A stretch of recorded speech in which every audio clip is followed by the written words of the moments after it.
전국 교직원 노동조합에 대한 정부의 법의 노조 통보가 정당했는지를 놓고 7년째 소송전이 이어지고 있습니다.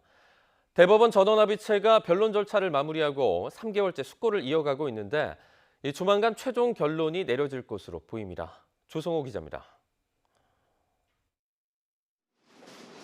전국 교직원 노동조합이 고용노동부로부터 합법적인 노조가 아니라는 통보를 받은 건 박근혜 정부 때인 지난 2013년 10월입니다. 해직교사 9명을 노조에서 배제하라는 시정 요구를 받아들이지 않았다는 이유입니다. 전교조는 즉각 법의 노조 통보를 취소해달라며 소송을 냈지만 1, 2심은 모두 정부 손을 들어줬습니다. 교원이 아닌 사람에게 조합원 가입을 허용한 게 분명하기 때문에 교원 노조법에 따른 노동조합이 아니란 겁니다.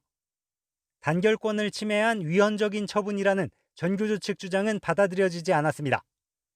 전교조가 상고하면서 대법원이 사건을 넘겨받았지만 3년 넘도록 심리는 지지부진했습니다. 그러는 동안 양승태 사법부 법원행정처가 이 재판에 관여했다는 의혹도 불거졌습니다. 지난해 말에야 대법원장과 대법관 12명이 참여하는 전원합의체가 맡아 심리하기로 했고 지난 5월 공개 변론을 열어 양측 주장을 들은 뒤 변론 절차를 마무리했습니다. 근로자가 아닌 자의 가입을 허용하더라도 무조건 단 한 명만 가입하면 다 법의 노조. 이거는 헌법상 과잉금지 원칙에 위배되기 때문에 한마디로 정리하자면 이 사건 통보는 다시금 법적 보호를 받는 노동조합의 지위를 회복할 것을 요청하는 행정청의 준엄한 법 집행 선언, 그 이상도 그 이하도 아닌 것입니다.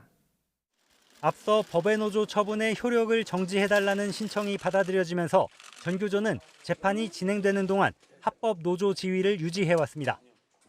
통상 전원합의체는 대법관들 의견이 나뉘거나 사회적으로 중요한 의미가 있는 사건을 다룬다는 점에서 전향적인 판결이 나올 가능성도 점쳐집니다. 특히 합의에 참여했던 권순일 대법관이 다음 달 8일 퇴임을 앞두고 있어서 이르면 이번 주 상고심 판결이 내려질 거란 관측입니다.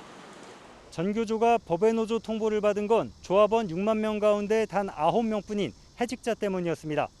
대법원이 어떤 결론을 내리든 전교조의 지위를 둘러싼 법적 논란은 7년 만에 매듭지어질 전망입니다.